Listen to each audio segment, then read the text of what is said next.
India में कुछ areas हैं जिनको हम स्टोन बेल्ट के नाम से जानते हैं, जैसे आपके राजस्थान के, गुजरात के, हरियाणा, पंजाब, दिल्ली, उत्तराखंड और वेस्टर्न यूपी के एरियाज आते हैं। अपने डाइट में अगर आपका सॉल्ट इंटेक काफ़ी ज़्यादा है तो स्टोन बनने के चांसेस हो जाते हैं। पानी का अगर इंटेक आप कम रखते हैं तो भी स्टोन बनने के चांसेस ज़्यादा होते हैं। कभी कभी ऐसा भी होता है कि पेरेंट्स में या फैमिली में कोई हिस्ट्री नहीं है, फिर भी आपके जीन्स इस तरीके के आए हैं बचपन से ही कि स्टोन बनने के चांसेस ज़्यादा हैं। तो सर, जब आप डॉक्टर्स बोलते हो, क्या हम लोग जनरल फिजिशियन के पास जाए या यूरोलॉजिस्ट के पास जाए? ज़्यादातर पेशेंट स्टोन जो अपना डायग्नोसिस बनाते हैं वो अल्ट्रासाउंड के बेस पे ही बना लेते हैं। अल्ट्रासाउंड हुआ, अल्ट्रासाउंड में कुछ छोटे मोटे मिट्टी के दाने जिनको हम कंक्रीशंस कहते हैं मेडिकल लैंग्वेज में, वो दिखाई दिए एंड वो डायग्नोसिस कर लेते हैं कि हमें स्टोन हो गया।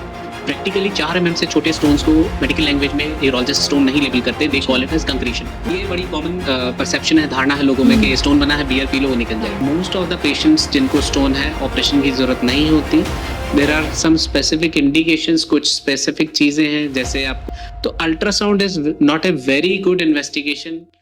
Hi everybody, welcome to another episode in our show FCR Group।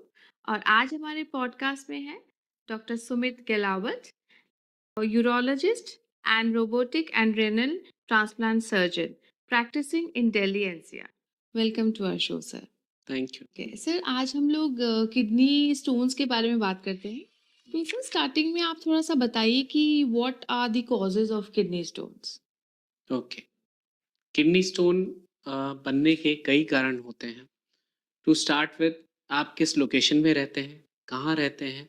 India में कुछ एरियाज हैं जिनको हम स्टोन बेल्ट के नाम से जानते हैं, जैसे आपके राजस्थान के, गुजरात के, हरियाणा, पंजाब, दिल्ली, उत्तराखंड और वेस्टर्न यूपी के एरियाज आते हैं। इस एरिया में आपका टेम्परेचर, मौसम, आपका जो पानी है, जिससे कि स्टोन बनने की टेंडेंसी और चांसेस हैं वो बहुत ज़्यादा हो जाते हैं।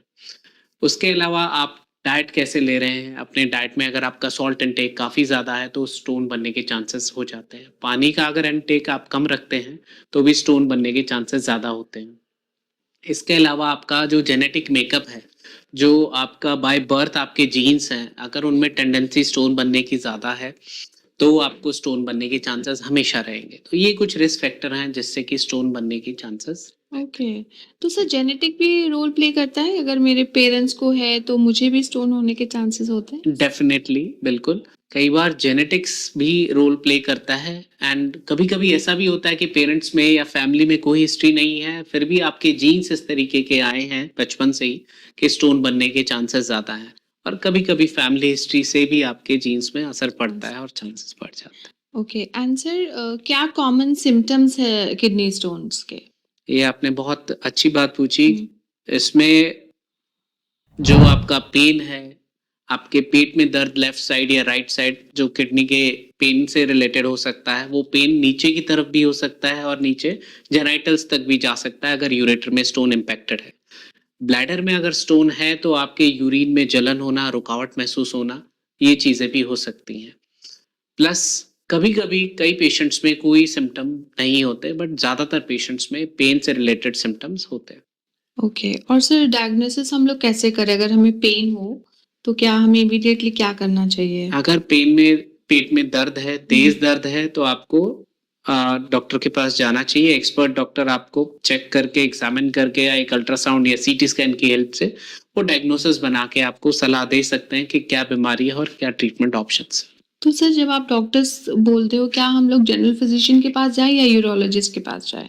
देखिए, जब पेट का दर्द होता है, शुरू होता है, तो पेशेंट को नहीं पता होता कि वो पेन दर्द किसके लिए किस चीज की वजह से है। राइट। तो फिजिशियन के पास भी जा सकते हैं, यूरोलॉजिस्ट के पास भी जा सकते हैं। जिसकी जरूरत होगी वो डॉक्टर उसके, if he can treat himself then fine, otherwise they can refer देखें। For the expert opinion. Sir, मैंने ये भी देखा है, कई लोग कहते हैं कि हमारा स्टोन था और हम लोग यहाँ पे गए, वहाँ पे गए, ऑल्टरनेट मेडिसिन या बाबा जी एंड ऑल दिस क्वैक्स के पास गए एंड वो ठीक हो गया।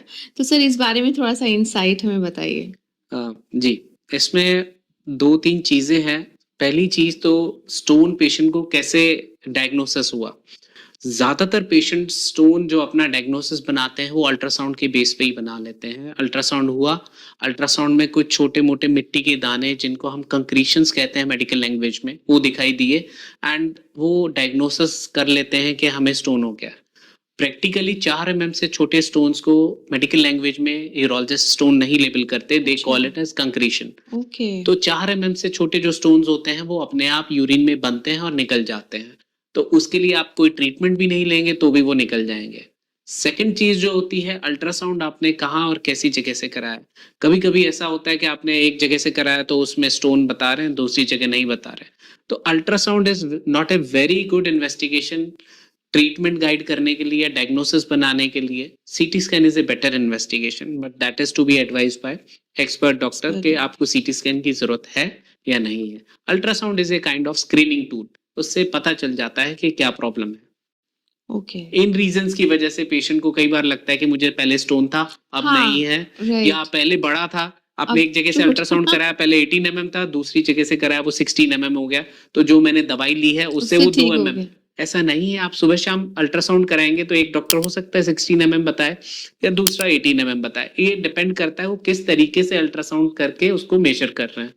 इट्स अच्छा। नॉट दैट कि उसका 2 एमएम का स्टोन का साइज एक ही दिन में कम हो गया, ऐसा हम्म। पॉसिबल नहीं है। हाँ सर, लोग बोलते भी हैं कि बियर पीने से स्टोन मेरा ठीक हो जाता है, एंड ऑल दिस सुपरस्टिशंस। जी। जैसे आपने भी हमें एक्सप्लेन किया कि स्टोन डिपेंड करता है क्या किस साइज का है, एंड उस पे एंड सर आगे बढ़ के हम लोग ये पूछना चाहेंगे कि ट्रीटमेंट ऑप्शंस क्या होता है, like once it's diagnosed then what are the treatment options? To start with, आपने जो बात की बियर बियर बियर पीने से रिलेटेड, हाँ। ये बड़ी कॉमन परसेप्शन है, धारणा है लोगों में कि स्टोन बना है, बियर पी लो वो निकल जाएगा। हाँ। ऐसा नहीं है। आप कोई भी हाइड्रेशन करेंगे, आप पानी पीजिए, कोई भी लिक्विड लीजिए, आप गुड अमाउंट में लिक्विड लेंगे, अगर स्टोन का साइज एप्ट है, लोकेशन एप्ट है, तो वो पास हो सकते हैं। बिकॉज पास होने के लिए जो ऊपर से किडनी में यूरिन बन रहा है उसी के प्रेशर से वो पास होता है। सपोज आप एक एक ट्यूब में, एक पाइप में, एक नाली में अगर कोई कचरा फंसा हुआ, आप ऊपर से फ्लश करेंगे, पानी के प्रेशर से वो खुल जाएगा। अपने आप खुल जाएगा। सिमिलरली स्टोन भी पास हो सकते हैं, बट उसमें हमें लोकेशन, स्टोन की साइज कितना है और उसकी शेप क्या है, ये सब एनालाइज करने के बाद ही वी कैन एडवाइज पेशेंट कि आपको टैबलेट से या गोलियों से या दवाइयों से आराम हो जाएगा या he needs a operation. Right, okay. And sir अगर ऑपरेशन होगा तो किस टाइप का ऑपरेशन होता है और क्या रिकवरी के टाइम पीरियड है? Okay, first of all most of the patients जिनको स्टोन है ऑपरेशन की जरूरत नहीं होती। There are some specific indications, कुछ स्पेसिफिक चीजें हैं, जैसे आपको फीवर आ रहा है स्टोन के साथ, या बार बार इंट्रैक्टेबल पेन हो रहा है जो कि आपको डॉक्टर के पास बार बार पेन के लिए जाना पड़ रहा है, या आपकी किडनी में स्वेलिंग है, या आपको इन्फेक्शन हो रहा है। इन सब चीजों को देखने के बाद और स्टोन का साइज क्या है, लोकेशन क्या है, डॉक्टर डिसाइड करता है कि ऑपरेशन की जरूरत पड़ेगी या नहीं। ऑपरेशन से पहले और दवाइयों के बीच में एक और थेरेपी होती है जिसको हम लिथोट्रिप्सी कहते हैं, जिसमें ऑपरेशन की जरूरत नहीं होती, बट मशीन पे आप पेशेंट लेटते हैं और उसकी जो रेज होती हैं वो बाहर से जाती हैं और बॉडी के अंदर स्टोन को ब्रेक करके उसके पीसेस को यूरिन में निकाल देती हैं। बट ये जो थेरेपी है ये थोड़ा मल्टीपल सेशंस में दी जाती है। It's not a one time treatment. आपको आधे एक घंटे तक वो सेशंस में रेज ब्रेक करती हैं, एंड 3 हफ्ते बाद हमें एनालाइज करना होता है वो जो पार्टिकल्स हैं या जो पीसेस हैं वो पास आउट हुए या नहीं हुए तो हमें सेकंड सेशन लेना पड़ता है या थर्ड सेशन लेना पड़ता है। And then finally coming to operation options.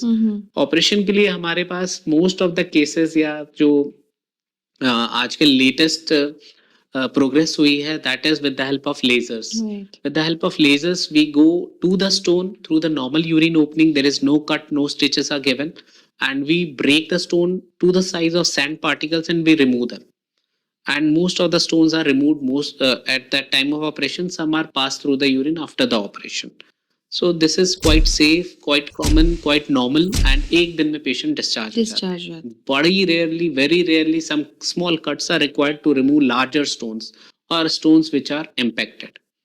Okay. Open surgeries nowadays are very most of the uncommon. doctors are not Doing it. And what about the reoccurrence of the stones again? अगर आपकी body में एक बार stone बना है, अगले 5 साल में, next 5 years में, there are 50% chance के there will be recurrence of stone. This is a very established data and this is the fact, and most of the patient must have experienced this. So what can be done for that? First of all, once you are getting the stone out of your body either by medication or and on its own or by the help of surgery. You should get is analyzed. Stone किस चीज से बना है? Stone analysis से हमें पता चलता है स्टोन कैल्शियम का है, सिस्टीन का है, या किसी और तरीके का। कुछ इस टाइप के स्टोन्स होते हैं जिसमें हम दवाइयों की हेल्प से रिकरेंस के चांसेस को कम कर सकते हैं। अदरवाइज जो डाइटरी हमें रिस्ट्रिक्शंस रखने हैं, जो डाइट में हमें परहेज लेने हैं, उन सब की हेल्प से भी हम चांसेस रिड्यूस कर सकते हैं। We can not decrease it to 0 but we can reduce it. Reduce it. Yes. So sir कौन सी डाइट पे हमें क्या परहेज क्या लेना चाहिए? डाइट में स्पेसिफिकली हमें सॉल्ट रिस्ट्रिक्शन अच्छा, करना salt चाहिए। restriction। आपके घर में जो नॉर्मल खाना बन रहा है, सब्जी में या खाने में जो नमक डल रहा है, दैट्स ओके। आपको अलग से अपना खाना बनाने की जरूरत नहीं है कि मेरा लो सॉल्ट का एक खाना बनाइए। अच्छा, यू कैन बस have the normal normal food जो घर का यस, खाना है। But you have to take care that जो कंसंट्रेटेड फॉर्म्स ऑफ सॉल्ट होते हैं, जैसे नमकीन है, चिप्स हो गए, स्नैक्स एंड ऑल। स्नैक्स हो गए, चटनी, पापड़, अचार, आपने सॉस सैलेड में भी पे, सर, सॉस सॉस में, भी these are very high concentrated forms of salt. If you can avoid these, then the chances are better कि आपको नहीं होगा। Another thing which I would like to tell is like milk and dairy products. Many people think that आप वो लेंगे, that's a source of calcium and calcium stone बनेंगे। That's wrong. Calcium rich diet लेना या dairy products लेना will reduce the chances of stone formation in your body, because bad calcium is like bound in the gut with the dairy products and it's excreted in the fecal matter. Okay. So it decreases the chances of stone formation. तो जिनको stone बना है उन patients को dairy products लेने चाहिए। जी। हाँ। हाँ सर, ये काफी बड़ा एक मिथ है कि हमें डेयरी जी। प्रोडक्ट्स नहीं लेने चाहिए। जी। एंड सर लास्टली मैं ये जानना चाहूंगी कि जैसे आजकल लोग डायबिटीज और हाइपरटेंशन से बहुत ज्यादा पीड़ित हैं, तो क्या स्टोन होने के चांसेस उन पेशेंट्स में ज्यादा होते हैं? स्टोन, डायबिटीज और हाइपरटेंशन से स्टोन के चांसेस अफेक्ट नहीं होते हैं, नहीं होते। बट स्टोन नॉर्मली किडनी को अफेक्ट करता है and diabetes and hypertension also affects kidney. Kidney So as a package, they damage the kidneys of the patient. So the patient already having diabetes and hypertension, or those patients whose kidneys are already affected, उन patients को extra ध्यान लेना चाहिए। और अगर कोई छोटा stone भी हुआ है तो उसको ट्रीटमेंट जल्दी लेना चाहिए, सो दैट किडनी का जो फंक्शंस ऑलरेडी अफेक्टेड है वो और अफेक्ट ना हो और कम ना हो। थैंक यू सर हमारे शो में आने के लिए, और हम लोग फिर से मिलेंगे एक और एक्साइटिंग टॉपिक के साथ next episode. Thank you Thank you. Again.